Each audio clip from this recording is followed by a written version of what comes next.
Hey, Shabbat Shalom. Yeah, just wanted to get on here and make a video today. Um, it's been a while since I've done that, probably about 2 months. And to be honest, I don't know why. I think I just got kind of lazy. Um, but fortunately, God had put it in my heart to get back at it. I feel that's very important to share the word, and to spread the knowledge of God. Whatever He gives us, it's good to put back out into the world, and what we see in His word and His scriptures. That's edifying, which is all edifying. But whenever we see something that we feel we need to share, we need to just act on that and do it. And that's what I feel I need to do. So I'm going to do that today. I'm grateful for this opportunity to do it. So first and foremost, all praise, glory, and honor be to the Most High God and to His Son Yeshua HaMashiach for giving us this day. Like I said, not just any day, but today is the seventh day, the Sabbath of the Lord our God, a day which He commands us to remember, to never forget, and to rest on it. So I'm grateful for that. Um, but with that being said, I want to jump right into it. I just want to make a quick video, talk a little bit about something I read recently here in the book of Numbers. Book of Numbers is the fourth book of the Bible, the fourth book of Moses, known as one of the books of the Torah.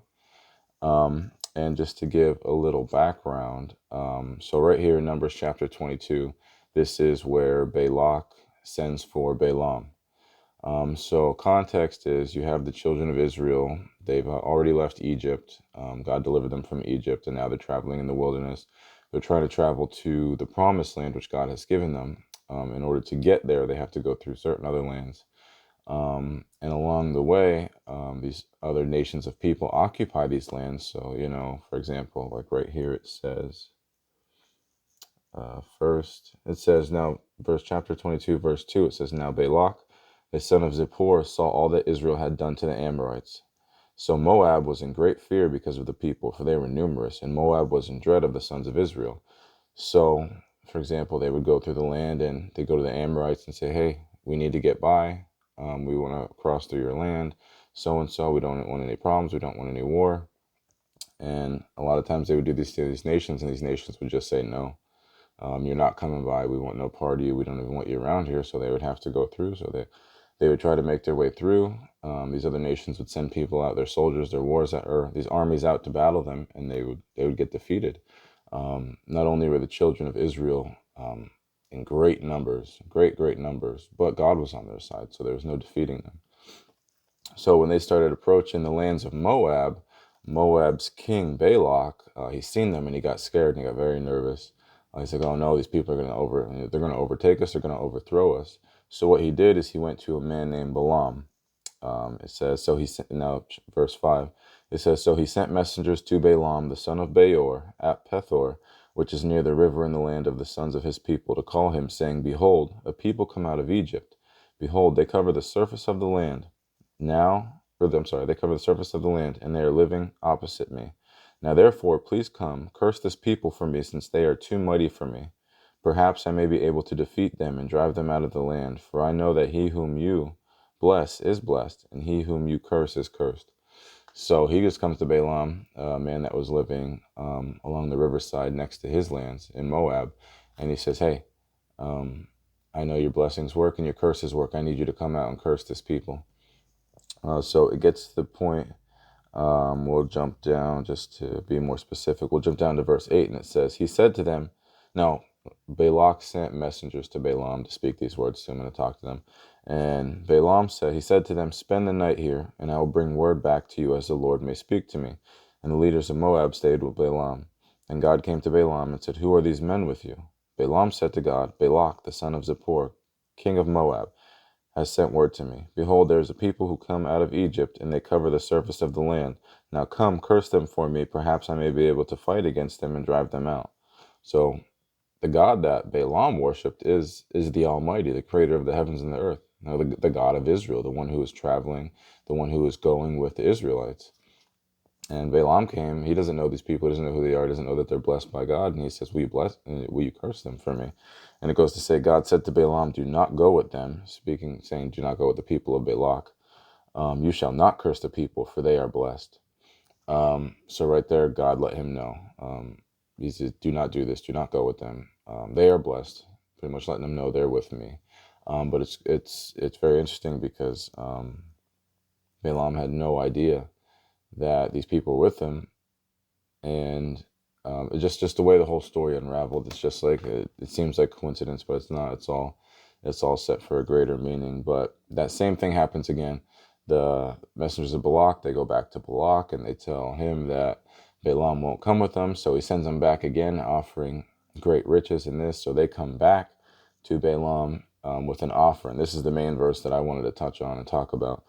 Verse 18, it says, we'll read verses 16 to 18. It says, they came to Balaam and said to him, thus says Balak the son of Zippor, let nothing, I beg you, hinder you from coming to me, for I will indeed honor you richly, and I will do whatever you say to me. Please come then, curse this people for me. In verse 18, here it is. It says, Balaam replied to the servants of Balak, though Balak were to give me his house full of silver and gold, I could not do anything, either small or great, contrary to the command of the Lord my God.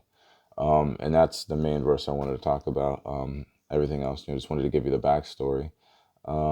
Despite everything that Balak was offered, despite, the word coming from this great king of Moab, King Balak, his authority and his royalty, his honor, and all that fleshly stuff. Despite that, each time Balak was like, wait, let me ask God. Hold on, let me ask God. Let me talk to God first. I'm not doing anything unless he gives me the green light. And once Balak got the word from God not to do this, once Balaam got the word from God not to do this, Balak sends his people back, and Balaam just says right out, he says, you can offer me anything you want, all your riches, all this honor, anything. He says that's nothing, because I can't do it, because my God has commanded me not to. And I just think it's real powerful, and I think it's a lesson to us that goes to show, we might be tempted, we might be enticed to do things, to take this offer, to take that offer, or shoot for this when we shouldn't be. Deep down maybe we don't, but we need to trust God and discern and seek his guidance and his approval on what we should do and what we shouldn't do. I don't know if you can hear that. Somebody's cutting the grass outside. All right, he's getting away a little bit. But we should always seek him and seek his will for our lives, because once we start to go astray and doing things outside of the word of God, specifically outside of the commandments of God, like we're talking about here, that's when we come into some problems and things start to fall apart. And Balaam here shows a great deal of faith by saying he's offered, this guy was a king. Balak was a king, so you can only imagine the types of riches he had to offer. He can give Balaam anything that his heart desired in regards of wealth and riches, and he just, without even second guessing, he said, no, I don't want it. I'm going to obey the commands of my God, of the Most High. And that's powerful, and I think we should all live by that standard, that motto, and we should have God on that pedestal. We should have him as our standard, as our moral compass. And God commands this, we should follow it. He commands against this, we should stay away from it. And that's just, quick and simple. That's what I wanted to get at today. I was reading it the other day and I thought it was awesome, so I had it marked down, and I wanted to just come here and talk about it a little bit. So if you're going to take anything away from this video, remember always to seek the word of the Lord, to follow after him. His word leads to life. His word came flesh 2,000 years ago in the person of Yeshua HaMashiach, Jesus Christ, and he walked out God's word. He walked out God's law. He walked out the lifestyle that God's people should be walking out, and he walked it out perfectly to be our example. So whenever you're in question, whenever you're in doubt, pray to God, seek God, look and see how Jesus lived his life, how he walked out his life, and how he was consistently and perfectly obedient to the Father. And now Christ, our Messiah, is sitting at the right hand of the Majesty on high. So just remember that. Always remember to strive for that. We'll never be perfect. We'll never do all this perfectly. We will mess up. We will make mistakes. But Christ came and paid our fine through his sacrifice. So remember, nobody's perfect, but we have to try to do the right thing and to follow after God, regardless of what's offered, regardless of what's put in front of our face, regardless of what Satan's trying to tempt us with. Always remember, put God first. All right, I'll leave you with that. Shabbat shalom.